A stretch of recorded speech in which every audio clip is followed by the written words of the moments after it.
Hello everyone, आज फिर toppers talk की इस क्रम में मैं उपस्थित हूं आपके सामने दिनेश के साथ। दिनेश कुमार, आपका स्वागत है डीएमएस में। Thank you very much. और आपने सफलता प्राप्त करके डीएमएस परिवार को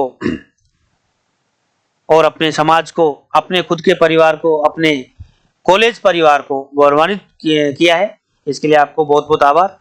और मैं आपको इसी के तहत सम्मानित करना चाहूंगा कि आप एक बहुत सक्सेसफुल छात्र रहे हैं और भारत सरकार में आजकल आप अपनी सेवाएं दे रहे हैं as a nursing officer.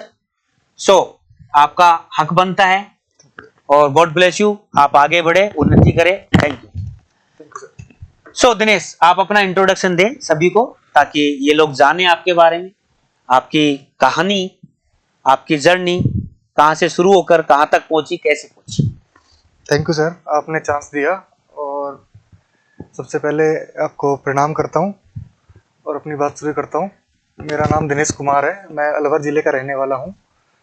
Alwar ज़िले में मैंने हरीश नर्सिंग कॉलेज से नर्सिंग पास आउट किया है। बीएससी नर्सिंग स्टूडेंट था मैं। कौन से ईयर में पास आउट? 2015 में पास आउट किया सर मैंने। अच्छा, 2015 में? 2015 पहली बार बता रहे हो? जी सर। जी, बहुत बढ़िया। पता है नहीं सर, वो तुमसे एक वो लगता है ना, और लोगों में थोड़ा सा नहीं, ये बहुत प्रेरणाप्रद रहेगा और मोटिवेशन रहेगा कि आपने 2015 के बाद 2020 तक का गैप लिया। जी सर। 2019 तक का। 19 तक का लिया सर। तो 2015 में पास आउट करने के बाद सर मैं उस दिन प्राइवेट जॉब किया, उस दिन कॉन्ट्रैक्ट पे किया, साल 2 साल। तो कॉन्ट्रैक्ट पे मैं कर रहा था, तो फिर ऐसा ही चल रहा था कि कॉन्ट्रैक्ट की जॉब है सर, कब है कब नहीं है, चले तो ऊपर नीचे होता रहता है। फिर मैंने फाइनली, मेरे एक दोस्त था सर आपके इसी अपने इंस्टीट्यूट से ही, उन्होंने कोचिंग की। क्या नाम है उनका? नाम पंकज है सर। पंकज, बिल्कुल सफदरजंग वाले? हाँ जी सर। क्या बात है, पंडित जी। हाँ जी सर, बिल्कुल। तो उन्होंने बताया कि ऐसे ऐसे सर के पास जाओ, अगर करना है तो भाई कर ले, अभी टाइम है, उसके बाद ओवरेज हो जाएंगे अगर कॉन्टैक्ट करते करते तो फिर कहीं के नहीं रहेंगे। बिल्कुल सही। फिर ऐसा करके sir all of sudden plan बनाया, तो घर पे बात की। अब घर पे बात की तो थोड़ा नेगेटिव रेस्पॉन्स रहा, थोड़ा सपोर्टिव। क्या, क्यों ऐसा, क्यों? ऐसा क्योंकि मैं खुद अर्न कर रहा था सर, तो सब मैं सेल्फ डिपेंडेंट हो गया था। तो घर वालों को 2-4 साल तक आप जब डिपेंडेंट सेल्फ हो जाते हैं, फिर सडनली उनके ऊपर जाते हैं ना, तो उनको थोड़ा सा एक लगता है कि बच्चा क्या पता फिर बाद में नहीं हो, और इससे भी फिर बाद में ये अपना खो बैठे, खत्म ना कर बैठे उस तरीके से। लेकिन सर जिद थी तो जिद। अच्छा, क्या नेगेटिविटी थी कि क्या बोले घर वालों ने, क्या बोला? घर वालों ने ये बोला कि इतने दिन हो गए कर रहा है और सही चल रहा है तेरा, कोई इशू नहीं है, तू अपना कर रहा है, खुद का सेल्फ डिपेंडेंट है, तो क्यों फालतू में छेड़छाड़ करने की जरूरत है। बाद में अगर हटेगा भी तो घर आके अपना नॉर्मल जो भी करके कर लेना, तू कोई जरूरत थोड़ी है तू फालतू में ऐसे परेशान होगा ये वो, और हो नहीं हो उसके बाद तो फिर कुछ नहीं करेगा ये वो करके। तो फिर थोड़ा सा मैं थोड़ा बदमाश टाइप का बच्चा भी रहा हूँ शुरू से, तो फिर थोड़ा इम्पैक्ट। तो उनको बिलीव नहीं था हाँ, कि तो ये कर पाएगा, नहीं कर, खर्चा भी करे, क्या पता खर्चा करके वापस आ जाए, वो सबसे बड़ा एक ऐसे उनके माइंड में होगा सर शायद। कोई ना, घर वाले हैं, डांटना, समझना, समझाना उनका अधिकार है। जी सर। और उन्होंने कुछ अच्छा ही सोच के सब कुछ किया है, नो डाउट। आज जो भी है हम उन्हीं की बदौलत होते हैं सर, इसमें कोई डाउट नहीं। फिर आगे, फिर थोड़ा पापा से बात की, तो पापा ने कहा देख कोई इशू नहीं है, तुझे अच्छा लग रहा है तू कर ले, मुझे कोई इशू नहीं है, तू देख ले अपना, तुझे लग रहा है तो कर ले, मेरे ऊपर कोई वो नहीं है कि तू ये कर वो कर। ऐसा कोई कभी पापा ने फाउंडेशन किया नहीं सर एक्चुअली मुझे। पापा ने शुरू से सपोर्टिव रहे। थोड़ा मम्मी का थोड़ा रहता था कि यार थोड़ा सा एक फिक्स उसमें चलना है, थोड़ा उस तरीके से। तो फिर मैंने डिसीजन किया, छोटे भाई से बात की, मैंने कि भाई ऐसा ऐसा है, अपन जा रहे हैं। तो मैं आ गया सर 2019 में आपके पास, आपसे मिला मैं, ऊपर ही अपना ऑफिस था, ऑफिस में मिला, आपसे बातचीत की, आपने गाइड किया कि ऐसे ऐसे बैच चल रहा है। आपने मुझे 80 बैच अलॉट किया था सर। ठीक। तो 80 बैच अलॉट कर दिया। उसके बाद आपके गाइडेंस में मैं चालू रखा अपनी स्टडी। तो मेरे को 1.5-2 महीने बाद रिजल्ट दिखने लग गया स्टडी का। टू बी ऑनेस्ट, मैंने कंबाइंड एम्स वाला दिया था। उसके बाद उसमें मेरा 1-2-4 वेटिंग के आसपास में रहा उसमें टोटल। मतलब आप कॉन्फिडेंट होते गए कि मैं कर लूंगा। हाँ सर, उससे फिर और मैं अच्छी जगह पहुंचा। जी सर, उससे बहुत बूस्ट मिला, और गाइडेंस की वजह से एक प्रॉपर एक चैनलाइज हो गया मेरा एक थॉट प्रोसेस। उसके बाद अपने मनमोहन सर हैं, वो बार बार पर्टिकुलरली, बहुत बार उन्होंने भी पर्टिकुलरली मुझे क्लास में खड़ा करके बोला। मैं कई बार मिस कर देता क्लास, इधर उधर चला गया। क्या बोलते थे सर? तो वो मुझे अलवर वाले के नाम से ही बोलते थे सर मुझे, कि अलवर वाले खड़ा हो जा। मैंने कहा, हाँ सर। कल क्यों नहीं आया? तो मैं रीजन देता था, फिर मेरे को उसके लिए मिलता कि हाँ भाई ये करके। तो उससे भी मेरे को एक कंटिन्यूटी उन्होंने बनाने में बहुत हेल्प की। और बाकी आपसे आते जाते मिलता था सर, आप भी दो अच्छी बातें बताते, कुछ वैसे घूमता मिलता तो आप डांट देते थे, ऐसे घूम रहा है ये वो, कब पड़ेगा, उस तरीके से छोड़े। तो वो चीज़ें कहीं ना कहीं एक अभिभावक के तौर पे ही, जैसे घर वाले करते ना, आप लोगों ने वो गाइडेंस किया और वो काम आई सर जीवन में। कोविड चलता रहा, पूरे कोविड के दौरान मैं आपसे मिला था, मैं यहीं पे रुका, सब घर चले गए, पीजी ऑनलाइन कोर्स भी था आपके पास? आपने ऑफलाइन वजह से ही बंद हुआ, ऑनलाइन हमें प्रोवाइड कराया। आपके बैच को सब जी सर, हमारे पूरे बैच को आपने दिया। और उसके बाद मैं यहीं कोर्सेज करता था पीजी में ही, और यहीं पे पढ़ता था। खाना भी खुद बनाना पड़ता सर पीजी में रहने के बाद भी, क्योंकि सब चले गए थे। तो आप लोगों से मिलते रहे। मतलब आप कोविड के दौरान यहाँ डटे रहे? जी सर, पूरे दुनिया गई लेकिन आप लोग नहीं गए? जी सर, मैं पूरे कोविड में एक बार भी घर नहीं गया था सर, पूरे टाइम यहीं पे रुका रहा। बहुत प्यारी बात बता रहे हो, बहुत अच्छा डेडिकेशन आप बता रहे हो। जी सर। अच्छा चलो, अच्छी बात है, आप यहाँ तक। पहली सफलता कब प्राप्त? पहली सफलता सर निमांस का दिया था 2021 में सर। तो उसमें क्या नाम है, मेरा दिल्ली सेंटर था सर। तो मैं उस दिन पटवारी का एग्जाम था शायद यहाँ पे, तो बड़ी मुश्किल से कैसे तैसे करके मैं पहुंचा। मैंने अपने दोस्तों को नहीं बताया मैं एग्जाम देने जा रहा हूँ। एक प्रेशर रहता है ना सर कि हाँ ठीक है। मुझे हल्का सा याद है, आप जा रहे थे और आप आशीर्वाद लेके गए थे, मैं बाहर मिला था। जी सर। तो आपने बोला कि सर एग्जाम देने हैं आज जा रहे हैं। मुझे याद है, हरिंदर और आप थे। हाँ सर, अच्छी तरह याद आ रहा है। चलो अच्छी बात। तो फिर उसमें निमांस में सर मैं जनरल क्वालिफाई किया सर, और बहुत अच्छा एग्जाम रहा सर, जनरल क्वालिफाई किया। क्या आपने उसको ज्वाइन किया निमांस को? जी सर, मैंने निमांस ज्वाइन किया सर। कितने दिन रह के आए आप वहाँ पे? मैंने दिसंबर 15 को ज्वाइन किया और मैं मई तक रहा सर वहाँ पे, मई। अच्छा, तो पहली ज्वाइनिंग जी सर, और पहली सैलरी, जी सर, कैसा फील कर रहे थे आप जब कि बहुत से लोग आप पर विश्वास नहीं कर पा रहे थे कि ये बच्चा जाके कुछ कर पाएगा? तो कैसी फीलिंग थी पहली सैलरी? और अच्छा, जब नंबर आया निमांस में, सबसे पहली बात पूछ रही हूँ, जब आपका नंबर आया निमांस का रिजल्ट में, तो आपने सबसे पहले किससे बात की, किसने बताया, किसको आपने कहा कि मैं सेलेक्ट? सर आप जानते हो मेरा दोस्त है हरिंदर, मेरे साथ रूम में रहता था। बिल्कुल अच्छी तरह जानता हूँ हरिंदर का स्ट्रगल 5 साल का। जी सर, तो हरिंदर हम साथ में थे, अगल बगल वाले साइड में रूम में रहते थे।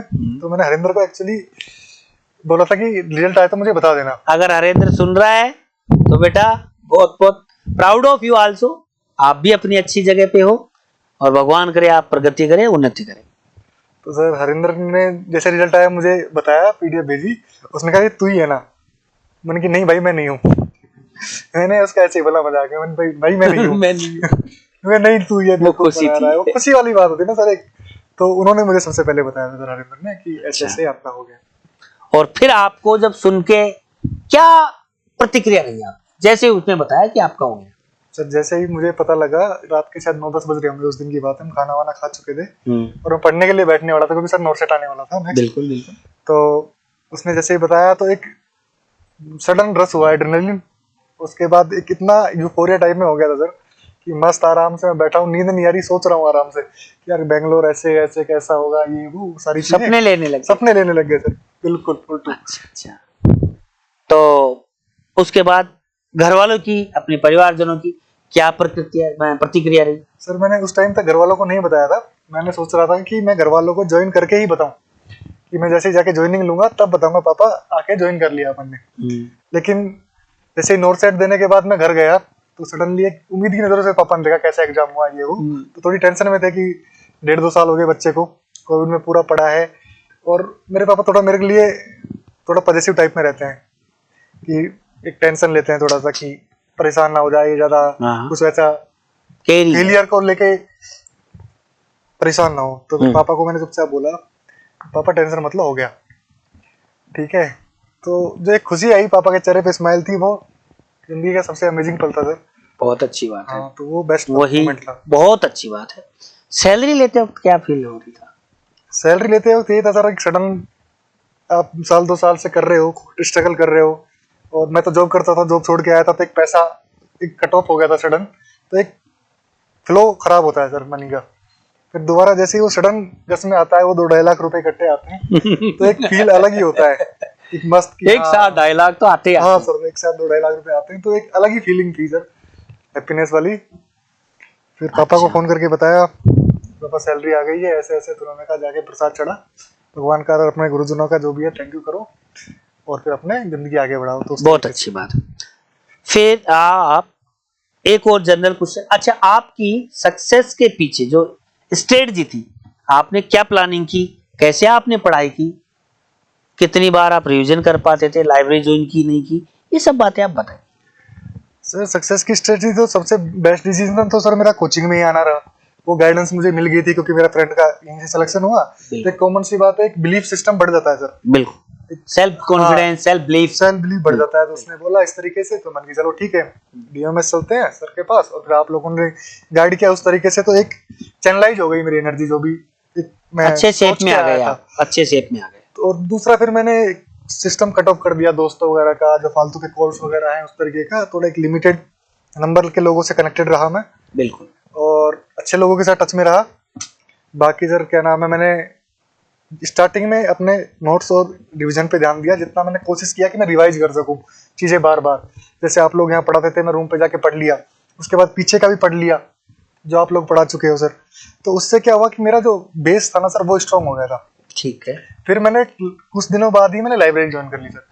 तो मैं जैसे इवनिंग का बैच था सर हमारा, तो मैं 10 बजे जैसे खाना वाना खा के फ्री हुआ, 10 बजे से मैं 2 बजे 3 बजे तक लाइब्रेरी रहता था सर। मेरा फिक्स रूटीन हो गया था सर लाइब्रेरी का, क्योंकि मैं जॉब करके आया हुआ था, सेटिंग मेरी थी नहीं सर इतनी अच्छी। तो मेरा बेस्ट यही पॉइंट था कि मैं जितना हो सके लाइब्रेरी में टाइम दूं, मेरा सेटिंग इंप्रूव कर लूं। बाकी पढ़ने में इशू नहीं है। और फिर दूसरा एक सेल्फ कॉन्फिडेंस बहुत जरूरी चीज है सर। तो मेरा अंदर से क्या था कि देखो, अपन किसी से ज्यादा नहीं है तो किसी से कम नहीं है, ये अपना सर एक ठीक है। सिंपल फंडा था सर। बिल्कुल सही है। क्योंकि कई चीज क्वेश्चंस जो क्लास में लड़के करते थे तो हमने सुने भी नहीं। ऐसी चीज होती है ना सर, जो काफी टाइम से उसको पढ़ रहे हैं, टच में है लड़के, नए लड़के हैं, लड़कियां हैं, टच में है, अब हमने वो चीज सुनी नहीं, ये ऐसे लिंक कर रहे हैं, इसका ऐसा रेसलन हो रहा है। दिमाग में ये आता था कई बार कि यार नहीं यार, इनको ज्यादा आता है सर, हमें कम आता है, तो ये तो हमसे 2 कदम आ गई है। तो एक थॉट प्रोसेस आता था सर कई बार नेगेटिव माइंड। फिर रूम पे जाके ये सोचते थे, देख इसने पढ़ लिया इसलिए इसको आ रहा है, हमने अभी वो नहीं पढ़ा इसलिए अभी हमें नहीं आ रहा, हम पढ़ लेंगे हमें भी आ जाएगा। ये पॉजिटिवनेस आपकी तो बहुत बड़ी। ये सर मेरे काम आई सर बहुत ज्यादा। तो मैं यही है कि किसी से कम ज्यादा नहीं समझा, खुद को तो कम भी नहीं समझा, लेके चले कि इसने पढ़ लिया हम भी कर लेंगे सर। अच्छा, तो ये चीज। अब एक और फॉर्मल बात आपको, नॉर्मली जी सर। यहाँ के टेस्ट जो चलते हैं ऑफलाइन, जी सर। उसको लेके आपके क्या विचार रहे? सर यहाँ के टेस्टों ने सर ईमानदारी से कहूँ मुझे बहुत अच्छा बूस्ट दिया था। मैंने फर्स्ट एग्जाम दिया था सर यहाँ पे। क्या रैंक रहती थी? सर मेरी 58 रैंक थी सर फर्स्ट एग्जाम में। First exam, it's okay sir all over exam था, 2-3 बैचों का सर, मुझे याद है। इस बैच और ये सब के साथ उनका एक एग्जाम था, लेकिन आपने कहा था कि ये बैच भी देगा, तो मैंने उस बैच में एग्जाम दिया, और मेरे को 1.5 महीने होंगे सर मैक्सिमम शायद उस टाइम में। मेरी उस टाइम 58 थी या 48 समथिंग, मतलब मैं 50 के आसपास था। It's okay. तो वो एक बूस्ट मिला सर मुझे कि यार अभी आए हैं, 1.5 महीना हुआ, थोड़ा चैनलाइज करना ही सीखे खुद को। और 1000-1500 बच्चों में मैं इतने पे आ रहा हूं। इतने पे आ रहे हैं तो कुछ तो बात है सर अपने में, कर लेंगे हम।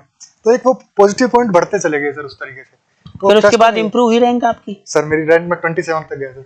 क्या बात है, कौन से टेस्ट में 27 रैंक? सर थर्ड टेस्ट में गया मैं, 27 गया था सर। कौन से सब्जेक्ट का टेस्ट था, याद है? सर कंबाइंड वाला था सर, कंबाइंड टेस्ट में। बहुत बढ़िया। 27 आपकी रैंक रही हजारों, 1,500-2,000 बच्चों में से। हाँ शायद उस टाइम 2000 के समथिंग बच्चे। बहुत बढ़िया। अच्छा, अब इसके साथ ही मैं बता, यहाँ के नोट्स का, कंटेंट का आप कितनी क्रेडिबिलिटी देना चाहोगे सर अपनी पढ़ाई में, अपनी कॉन्फिडेंस में, अपनी नॉलेज में? मैं सर क्या बताऊं आपको नोट्स का, तो कि मैंने around 7 to 8 times notes revision किए सर, टू बी ऑनेस्ट। मैं थोड़ा सा डायरेक्ट क्वेश्चन पे जाने में कम बिलीव करता हूँ कि मैं डायरेक्ट क्वेश्चन पे चला जाऊँ। मेरा फिक्स था कि मैं, जैसे मेरा कंप्लीट हुआ, मतलब ऑफलाइन वाला बंद हो गया था हमारा, कोविड वाला स्टार्ट हुआ, तो ऑनलाइन क्लासेज आप लोगों ने हमें दी। तो ऑनलाइन क्लासेज जैसे देखे मैंने कंप्लीट कर लिया अपने सिस्टम कि भाई इतना इतना मेरा हो चुका है। तो मेरा बेसिक यही था कि मैं नोट्स रिवाइज करता। फर्स्ट एक सब्जेक्ट उठाया मैंने, उसके पूरे नोट्स कंप्लीट कर लिए सर। कंप्लीट करने के बाद मैं फिर क्वेश्चन पे चला जाऊंगा सेम सब्जेक्ट के। तो उसके जितने भी क्वेश्चंस हैं वो 1 दिन दूं, मैं 2 दिन दूं, 2.5 दिन दूं, मेरा फिक्स था कि 2 दिन में नोट्स कंप्लीट करने, 2-2.5 दिन में मुझे इसके सारे क्वेश्चन निकालने। तो ऐसे जो मेरा रिवीजन साइकिल था ना सर, उसमें मेरे को मैक्सिमम था। तो नोट्स ने क्या किया कि नोट्स ने मुझे बेस दे दिया।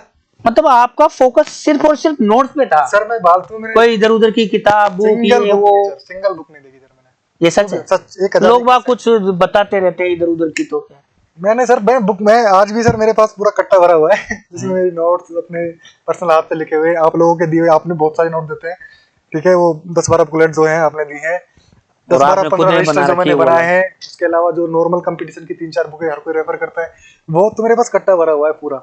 तो उसमें मेरे पास उन कंपटीशन बुक्स के अलावा, इसमें क्वेश्चंस वगैरह होते हैं उस टाइप से नॉर्मल, उसके अलावा मेरे पास सिंगल बुक नहीं होगी सर।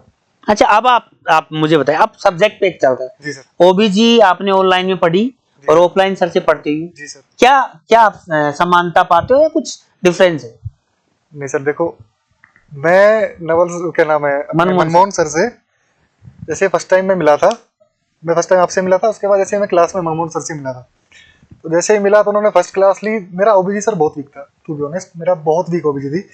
मैं ओबीजी पढ़ा, ठीक है, रट्टाबाजी करके अपने आराम से देता था, उसके बाद मेरा इंटरेस्ट नहीं था ओबीजी सब्जेक्ट में। लेकिन जो मनमोहन सर ने पढ़ाया ना सर, वो एक इंटरेस्ट डेवलप करने की जो उनकी वो ट्रिक है ना सर, बस वो काम कर गई सर मेरे लिए। नहीं मेरे को, मैं बात ही सर ओबीजी में खड़ा था सर, लेकिन जैसे ही उन्होंने मुझे वो चैनलाइज किया ना उस तरीके से, मतलब वो ट्रिक से मुझे पढ़ना सिखाया, तो वो मेरे लिए रामबाण साबित हुई सर। उसने मुझे ओबीजी में जो भी क्वेश्चंस अटेम्प्ट करने में मेरे को हेल्प किया, वो मैं सीधा क्रेडिट देता हूँ मनमोहन सर को, no doubt, OBG Manmohan sir. अच्छा, पीडिया वाले सर का आपने ऑनलाइन पढ़ा है? पीडिया वाले सर इसमें भी सर कोई शक नहीं है, पीडिया वाले सर ने भी ऑनलाइन में आपने पढ़ी है पूरी? ऑनलाइन में देखी है सर मैंने, और उनकी मेहनत आपने देखी होगी। जी सर, जी सर। कैसा आपको लगता है कि क्या कोई कमी है, क्या है, कितनी है? कोई कमी बताइए, मैं तो कमी डायरेक्ट बोलूंगा बच्चों। कमी कैसे बोलूं सर, कमी हो तो बोलूं हैं? मैं चाहता हूं आप लोग कमी बताए। नहीं सर, कमी नहीं बता सकते सर पीडिया वाले में? नहीं सर, नहीं अच्छा। कमी नहीं सर, नो डाउट इसमें पीडिया वाले सर की और फैकल्टी में नहीं सर। मुझे नहीं पता साइकेट्री के बारे में क्या सोचते हैं आप?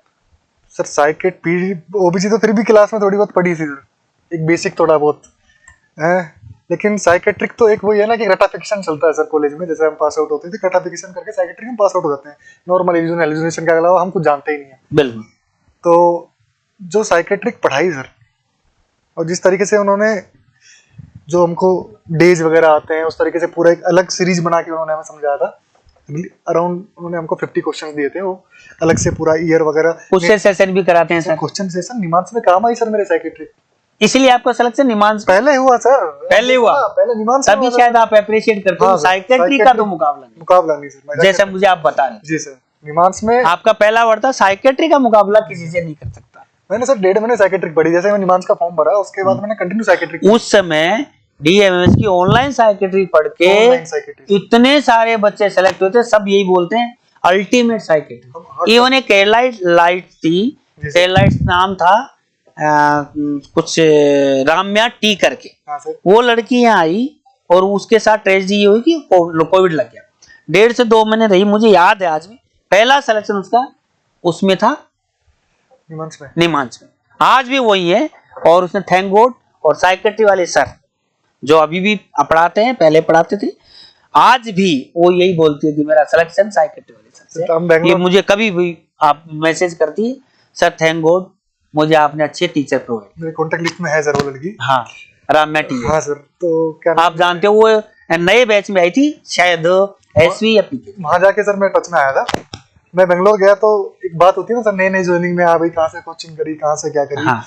तो हम उस टाइम लेटेस्ट बैच के थे, हमारे अलावा पुराने बैच में अपने बहुत सिलेक्शन थे डीएमएस के। बिल्कुल, डीएमएस को मैक्सिमम लोग जानते हैं सर। हाँ, सबसे बेस्ट चीज ये पूरा साउथ इंडिया जानता है। हाँ, बिल्कुल। वो आपको राजेंद्र दादीज मिला होगा, हाँ सर, आपको धर्मेंद्र जलोत्रिया मिला होगा, आपको मुकेश मीना 2015 का मिला होगा। मुकेश मीना मिले थे सर मुझे, सबसे सीनियर वही है। राजेश मीना अभी एम्स भोपाल आ गए, all India rank first 2017। NIMHANS बहुत सारे रैंकर है, और वो वीरू मीना होगा वहाँ पे, छोरा वो है ये महेंद्र मीना है 2012-13 का। बहुत सारे बच्चे हैं, वीरू से बहुत अच्छी बॉन्डिंग थी हमारी। वीरू बहुत सारे बच्चे हैं जिनको मैं पत्ते को नहीं जानता, और जिनको नहीं जानता वो तो जान कितने। वही कह रहा हूँ सर, मैं जाके बोला आप कहाँ से की कोचिंग में, डीएमएस में अच्छी बात है, यत्र तत्र सर्वत्र, हमेशा, पहले भी, आज भी, आगे भी डीएमएस रहने वाली, ऐसा मैं होप करता हूँ। सर हम भी यही होप करते हैं, हमें आप लोगों ने डीएमएस का क्रम चलता रहेगा ऐसा लगता है। नहीं सर चलेगा सर, हम हमारी मेहनत कर रहे हैं और करेंगे, आप लोग कर रहे हो नो डाउट सर, आप फैकल्टी भी दे रहे हो, और आप लोग देखो सर, मेहनत हमारी होती है तो सर गुरुजनों की भी होती है सर, डेफिनेटली दोनों की बात- कोलैबोरेटिव होती है हाँ। और दोनों की ही से रिजल्ट आता है। जब तक चलो बहुत अच्छी बात है, आपने कुछ रोचक बातें बताई बेंगलोर के बारे में, अपने कलीग्स के बारे में, काफी चीजें रिकॉल हुई। एंड अब मैं एक और बात पूछना चाहूंगा, टेस्ट की हो गई, जी सर, आपने रैंक्स को इम्प्रूव किया, आपके कंटेंट की आपने बता दिया, आपने बुक्स का आपने सब, मुझे याद आ रहा है कि आप बहुत ही डिसेंट और बहुत ही एक डिग्निफाइड पर्सनैलिटी हो अपने आप में। आप मुझे भी रिगार्ड देते हो, सभी को अपने से बड़े को रिगार्ड दे के चलते हो, और आपकी मित्रता भी बहुत ही अच्छी है जितना मैं आपसे नजदीक से जानता हूँ। इवन मेरी बीमारी के टाइम आप और हरेंद्र और मनीष तीनों ने मुझे काफी सपोर्ट भी किया। मैं एक दो बार आपके साथ रुका और काफी अच्छा लगा। आप लोगों को जितना मुझे मौका मिलता था गाइड करने का, आप लोगों को मौका मिलता था सेवा करने का, आपने किया, और वो बॉन्डिंग आज भी है, भगवान करे वो रहे। आप लोग मुझे बीच बीच में मिलने आते रहे, ये सब चीजें चलती रही। अच्छा, आप की सेकंड सफलता कब? सर मेरा जैसे ही निमांस में हुआ सर, तो मैंने प्लान किया कि मैं निमांस 11 भाई आपने मुझे बताया कि मैं निमांस में 5 महीने रहा, जी सर, ठीक है, दिसंबर 2021 से लेके मई तक, फिर उसके बाद सर मैं जैसे निमांस का मैंने एग्जाम दिया, तो मैं वहाँ पे डॉक्यूमेंट वेरिफिकेशन स्किल टेस्ट वगैरह था वो मैं करके वापस आ रहा था। तो उसके बाद अपना 20 सितंबर वाला 2021 वाला नोट सेट था सर। वो नवंबर में हुआ था। हाँ सर, सॉरी सर, नवंबर 20 नवंबर था सर, नवंबर 20 नवंबर था। तो मैं जैसे वो देके आ रहा था, तो मेरे को ये दिमाग में था कि यार नोट सेट करना है, इतना मेहनत है, अपन ठीक ठाक लेवल पे पहुंचे हुए हैं, और निमांस निकल गया तो एक कॉन्फिडेंस सर बूस्ट कर गया था कि यार ये देते हैं। तो मैं ट्रेन में पढ़ता हुआ आया, अपने आराम से सोचता कि यार ऐसे करेंगे वैसे करेंगे, वापस पहुंचे, फिर रूम पे भी पीजी में पढ़ रहे हैं। तो जैसे ही मैं देने के लिए गया सर, क्या नाम है, नोट सेट वाला, तो मेरा इधर बालाजी कॉलेज में सेंटर था सर।